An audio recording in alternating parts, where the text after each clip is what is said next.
Welcome to Debating Net Zero, where we navigate the complex journey towards a sustainable future. Our goal? To challenge conventional thinking and inspire action and thought leadership among executives and strategists around the world. So get ready for an engaging and enlightening conversation hosted by Fulton Company's Mike Ratcliffe and Rauf Mammadov. This is Debating Net Zero, where the future of our planet is in the balance and the strategies of today's businesses are on the line. Hello, and welcome to Debating Net Zero, the podcast where we tackle the pressing issues shaping our energy future. I'm your host, Michele Sachar. Today, we're diving into the world of small modular reactors, or SMRs, and their potential role in meeting growing energy demands. With data centers projected to consume up to 8% of total U.S. power by 2030, finding sustainable energy solutions has never been more urgent. Joining us today are two experts with different perspectives, Mike Ratcliffe and Rauf Mammadov. Thank you both for being here. So let's start with you, Rauf. Why do you believe that SMRs could be a game changer for power generation? Yeah, I think the key word here are the power demand driven by the data centers, which is exponential. It's 15% on annual average growth from 2023 to 2030. It's going to increase the U.S. power demand from 3% annual to 8% by 2030. And it's all driven by computing power and AI. Just to put it in perspective, a single ChatGPT request consumes 10 times more energy than a standard non-AI Google search, and which is unbelievable in difference. And small modular reactors can provide a solution to satisfy this demand, to supply the demand. Why small modular reactors? Because they're smaller, they're more adaptable compared to the traditional nuclear plants, and they making them ideal for powering data centers. They also provide reliable baseload power, overcome the intermittency problems that we face with the renewables. And furthermore, electricity generated from the SMRs can then turn into green hydrogen, another source of renewable power. From safety and deployment perspective, the advanced designs make SMRs safer, and they can be deployed in regions where the grid access is limited. Yeah, Rauf, I can definitely see the benefits of SMRs. My issue is the history of building nuclear, which is really bad. Major overruns and major delays all over the place. If that's what we're going to see with SMRs, then it really isn't going to go and help with resolving global warming. Currently, one of the problems is that there are only 3 operating SMRs. There's 1 in Russia and there are 2 in China. All either have had experiences with massive delays and cost overruns. And when the final cost of implementing a new technology exceed the planning cost by a factor of 3 to 7 times, one's really got to ask some serious questions. And add in that the current projects have taken 3 times as long to complete as planned, we don't get a very, very rosy picture. So, what are the key barriers to adoption? Well, you've got regulatory complexity, the regulatory landscape is slow moving, it's complex, and efforts to streamline it could take years or even decades. And then high costs with delays, projects hitting inflation and overruns, and the public perception of nuclear faces persistent stigmas and makes it difficult to gain public trust by deploying SMRs, especially near communities or data centers. So I've got some issues. Yeah, so let's actually start unpacking some of these issues. And I'd like to tackle the one about regulatory hurdles first. So how can these be addressed to enable SMRs to scale up? And Rauf, let's start with you. SMRs are new technology, and as any new technology, it needs an approval process. The NRC, the Nuclear Regulatory Commission, does need to have a streamlined approval process specifically tailored to modular reactors in order to expedite their deployment. And there have been some progress in regulatory affairs from the previous administration. The Biden administration's Advance Act has introduced frameworks to reflect safety advancements in SMR technology. And this legislation marks a step forward in expediting the regulatory processes. And there's been international collaboration as well. There's Project Phoenix, which is an example of this global collaboration. It supports feasibility studies and technical assistance for deploying SMRs all around the world. The current Trump administration has also been friendly to SMRs.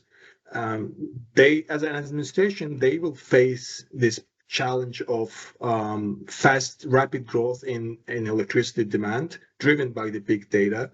And given the active participation of big tech in policymaking in the current administration, the process of SMR adoption could be accelerated. Needless to say, the current Secretary of Energy, Chris Wright, served on the board of Oklo, which is one of the startups, SMR startups. It's a Silicon Valley developer of the small modular reactors.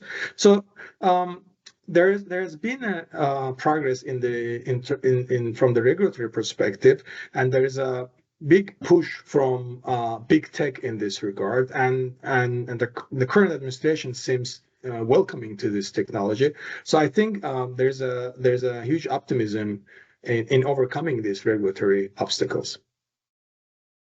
Well, yeah. I think the key, what you said, was the current administration's attitude towards SMRs. Clearly Trump has completely upended the whole of the energy market in terms of a number of things that he said, and we got Elon Musk, sitting by his right-hand side. So could they actually change the whole of the regulatory issues and speed it all up and cut through the red tape and make it less complex? If that's the case, that's an absolute game changer. So I agree with that, but then you've still got issues around public safety. That's paramount, and rushing reforms could actually lead to critical oversight. And Amazon's 3 Mile Island project, a notable example of regulatory setbacks, was highlighting the challenges of navigating nuclear approval processes. And also you've got global standards where divergent approaches with different countries have vastly different nuclear regulations. And so global standardization would be a significant logical challenge, and harmonization difficulties would be great. Aligning regulatory frameworks internationally is really complex. And so unfortunately, I'm still a skeptic. Yeah. And Mike, what about financing for SMRs? This is another hot topic. Do you see this as a challenge as well? Well, the upfront cost of SMRs are massive, even for the smaller designs. And when Rauf argues that costs will decrease with mass production, we haven't seen that yet. I think the one thing is that the one country that's likely to go into mass production is China. That doesn't necessarily bode well if they manage to come up with cost because of scale that actually makes these things more efficient and cost effective. Are we going to allow in America Chinese nuclear technology to come and be used over here? So I think it's a lot more complex than just saying, okay, we can overcome these issues. When we have to take a look at who's actually trying to go and drive this technology, and as I say, at the moment it's the Chinese, and I see that as a big political issue. Yeah, I agree. It's a valid concern. Some of these projects are facing these financial challenges, but it overlooks the long-term value that SMRs can bring. Since they are small and modular and adaptable, they can provide continuous and stable power, off-grid power, without any carbon emissions. And data companies especially could be really interested in this. Reliability here is really important. And as I said before, the governments can also play a role by offering subsidies or incentives to this kind of technology. Okay, this is all true, but what about the technological challenges? So is there actually a proven technology? And Rauf, why don't you take this one first? When we talk about a proven SMR technology, we mean a design that's gone through regulatory approval, or has been built, or at least is under construction. And as Mike said, as of 2025 February, there are only limited number of operating SMRs, and none of them are here in the United States. There has been some progress in the regulatory approvals. For instance, in January of 2023, NRC certified NuScale's SMR design, making it the first ever SMR to receive regulatory approvals. Unfortunately, that project has, again, the cost overrun problems, and it's not operational at the moment. Before that, in Canada, there was a smaller scale pilot project by GE Hitachi.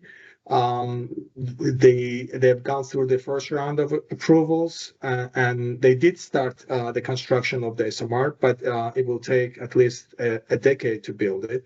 And then there are, as Mike said, there are Russia's floating SMRs, which is used to power the nuclear icebreakers. There are also operating SMRs in Argentina, although in a test stage, a smaller one, and in China as well. So there is a technological challenge as well. There hasn't been any scalable, commercially feasible project yet, but I think the companies are working on it, and I think in the near future we'll see some successful examples. Yeah, I just think we really got to be realistic on this one, Rauf. The NCR certainly did certify NuScale's SMR design. It was the first of its kind, and that was supposed to be a major milestone. But by November 2023, their flagship carbon-free power project in Idaho had been cancelled. Why? Ballooning costs. The project was originally going to be $55 per megawatt hour, but by 2023, that had jumped to $89 per megawatt hour, making it more expensive than wind, solar, or even natural gas. There are figures given out for solar that could be down at like 5 megawatts per hour. So the difference is huge. GE Hitachi's projects also certified, but not expected to be operational by 2030. And given the precedents, we don't know whether the project will be commercially feasible or not. And these, the floating Russian SMRs, on the other hand, that's not a commercial project. Specialized military adjacent project that doesn't scale up to the traditional energy market. So until we actually can see costs coming down dramatically, I really have serious issues about the feasibility of SMRs. Great. Now, actually, let's talk about what might actually be the biggest challenge, which is public perception. How can we actually build trust in SMR technology? Rauf, do you want to tackle this one first? As in any new technology, education is key here. We need to communicate the safety enhancement of SMRs and their role in reducing carbon emissions. The companies who are building these facilities, they have to have public outreach campaigns, because there's a negative bias against SMRs, against nuclear in general, because of Chernobyl and because of the 3 Mile Island project. So these companies and the industry itself has to overcome these biases. And in this, the public outreach campaigns are essential. There should be successful stories from the pilot projects. For that to happen, actually, these projects has to be operational. SMRs in general, they represent a transformative opportunity to address the energy demands, electricity demands driven by the data centers and the other industries. And this solution has to be sustainable. Yes, there are challenges, but they're not insurmountable. With the right policies, investments, and education, SMRs could usher a new era of a clean and reliable energy. Yeah, I agree with you theoretically, but what we've got to go and see is a scalable program that's working. and it's coming in at cost. And then that would allow public perception, which has unfortunately been tied to decades of mistrust around high-profile disasters like Fukushima, still large in people's minds. So even with education, there's a huge hill to climb. If we can see some programs, whether they're in China, over here, or in Europe, that actually showing that you can build these things safely, on time and in budget, then I agree with you. So what we need to do really is to focus in on those potential multiple unit projects, see whether they're working, and then make an assessment. Without that, we need to go and put our effort into expanding renewable energy that's proven, like wind and solar. And I don't disagree with continuing research into viable nuclear technology, but time's running out to go and slash emissions, and global resources are limited. So let's first of all focus on the technologies that we know will work, and let's keep a really close eye on these new ones that really still got a lot of issues. Terrific. Well, thank you both for this engaging discussion. It's clear that SMRs have the potential to shape our energy future, but their path forward is far from straightforward. Thanks for listening to Debating Net Zero. Don't forget to subscribe for more in-depth debates on the future of energy. Meanwhile, stay informed and stay engaged.